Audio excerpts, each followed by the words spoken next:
What's going on, guys? It's Steve. All alone. Susanna's with little baby Marie. They're doing their thing.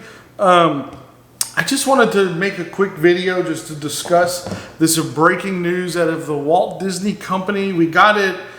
This is a CNBC article, as you can tell. We got this at what time? 4:45. So about 45 minutes after the close of the market. 45 minutes after the market closed. That Disney is laying off 28,000 employees from the theme park division, just from the theme park division, not company-wide, but actual theme park only. Now, from what I understand, it's Disneyland, Disney World. I kind of went into this article a little bit, but from what I understand, they're not being very specific about, or they're not telling us if it's just for, they're not telling us of that 28,000, what percent is Disney World versus what percent is Disneyland. If you guys don't know, but I'm sure y'all do, but if you don't know, Disney World is reopened to a degree, and it's phased reopening. Parks are open to a decent capacity. In the last couple of weeks, we've noticed a huge increase in the number of people being able to get in, getting more park reservations. It's been actually super easy to get a theme park reservation. More resorts are coming online, more restaurants are coming online. Now, out in California, it's a whole other story where the government or the state government has not given Disney essentially clearance to start to do a phased reopening of Disneyland Resort.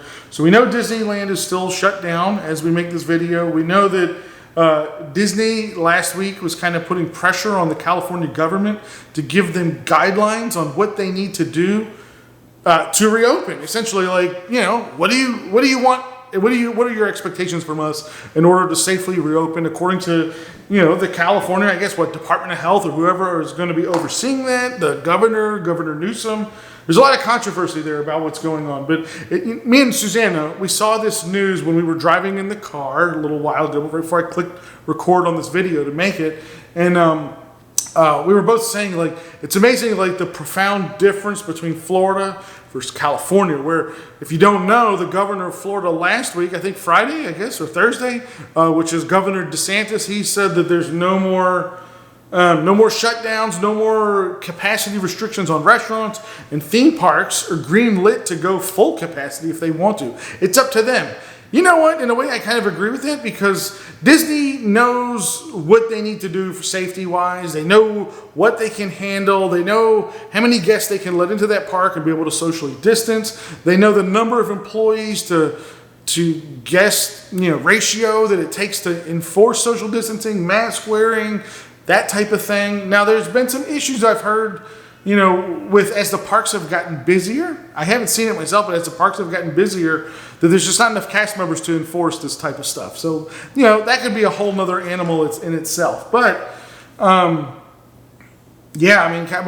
California situation is completely shut down. But I want to take a look at this article. I'm going to look at it with you guys, because I haven't even gone into it that much yet. I was just, blown away by the number. 28,000. And if you think about it, that's a small U.S. city. 28,000 people is a small U.S. city. And depending on what percent of that is Central Florida, like I said, we don't know, what an impact that will have on the local economy. Let's see. Now, I did notice, okay, so let's get right back to here, 28th. Okay, so prolonged closures of Disney's California-based theme parks and limited attendance here in Orlando has forced Disney to lay off 28,000 employees across its parks, experiences, and consumer product division, which was all linked and changed over the last, 12 months or something. That whole setup changed, organizational structure. But in a letter, it says, in a letter sent to employees on Tuesday, Josh D'Amaro, who's head of parks at Disney, detailed several difficult decisions the company has had to make in the wake of the coronavirus pandemic, including ending its furlough of thousands of employees. Now, according to CNBC, this is obviously bad corporate news on the economics, on the financial side, this says Disney's share prices fell 2% after closing. Okay. Now, it says 67% of the 28,000 employees are part-timers. But it says the company declined to break down the layoffs by individual park locations. That's what I was talking about. But 67% of 28,000 are part-timers. So still it's a lot of full-timers. And I don't know what Disney considers part-time. I'm not sure if it's 30 hours. Maybe someone can let me know down in the comments. If you're a Disney employee or something, you can tell me what's considered part-time. But maybe it's 30 hours or less. I don't know. So just because part-time, don't think it's just someone who works 1 day a week or something. I mean, it's someone that could still be working a lot of hours. Anyway, okay. So this says, while Disney's theme parks in Florida, Paris, Shanghai, Japan, and Hong Kong have been able to reopen, both California Adventure Disneyland have been closed in Anaheim. And that's what we were talking about. The parks, experiences, consumer products segment is a vitally important part of Disney's business. Last year, it accounted for 37% of the company's $69 billion in total revenue. It's impressive. They actually have here on CNBC the memo that was sent out. You know what? Let's just read it. Let's read it together. Maybe you guys haven't read it either, so I'm going to read it to you. If not, you can just fast forward. So it's addressed this team. It says, I write this is coming from Josh D'Amaro, by the way. It says, I write this note to you today to share some difficult decisions that we have to make regarding our Disney parks, experiences, and products organization. Let me start with my belief that the heart and soul of our business is and always will be the people.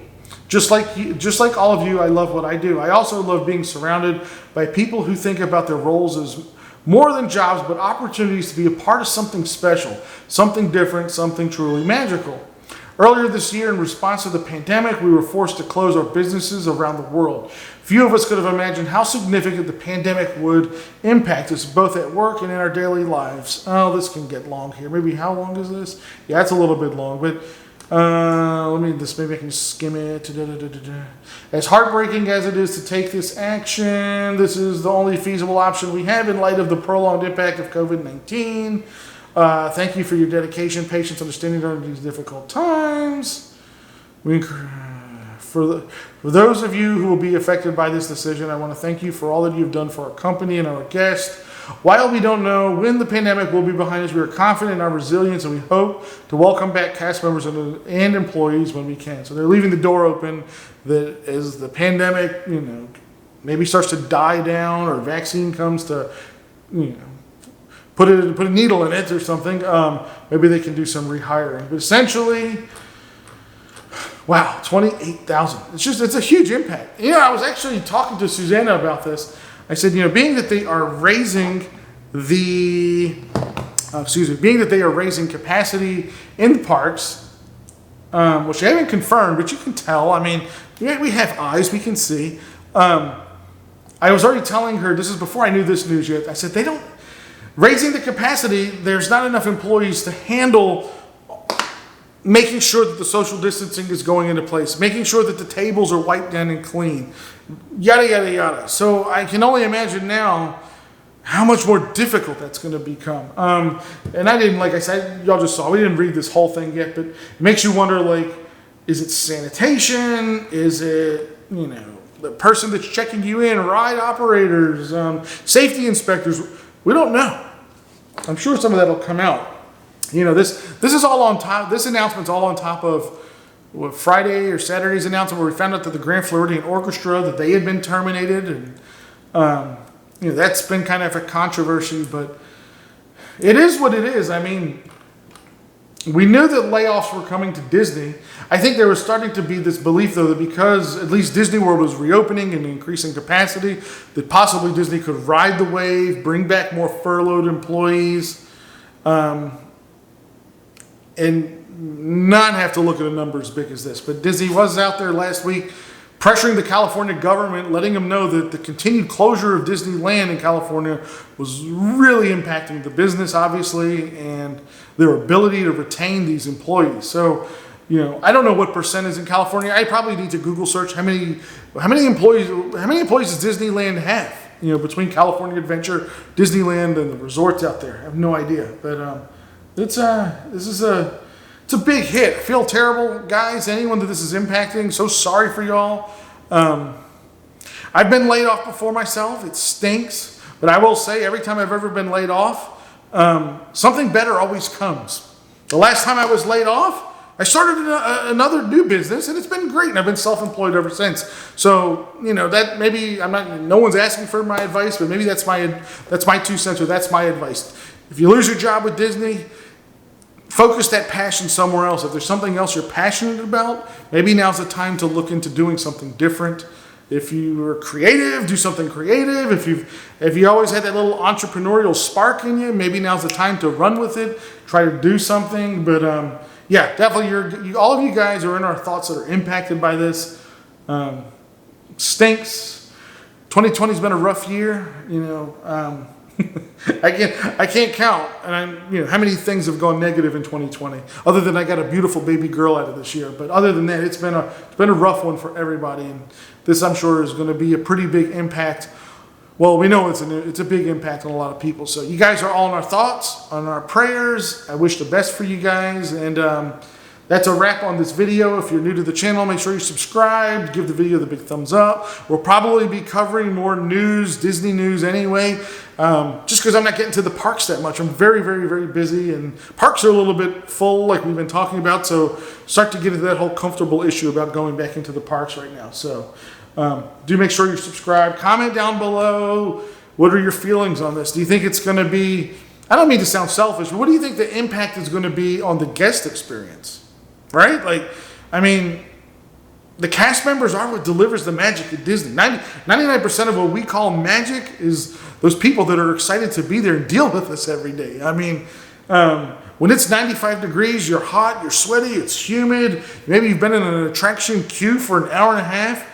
There's nothing better than when you see that smiling cast member, whether it's a front or not. It's a great front that they put on. And it can kind of wash away some of the frustration of what you've been maybe going through that day at Disney. And, losing a lot of those faces stinks. It really does stink. And maybe next year things turn around and maybe they can, bring back some people. But, a lot of times we can't wait for them to be brought back. We have to move on to do something else. So wish you guys all the best of luck. And that's my 2 cents. Take care, guys. Have a good one. Next video, I promise, will be a more positive one. We'll see y'all next time. Bye.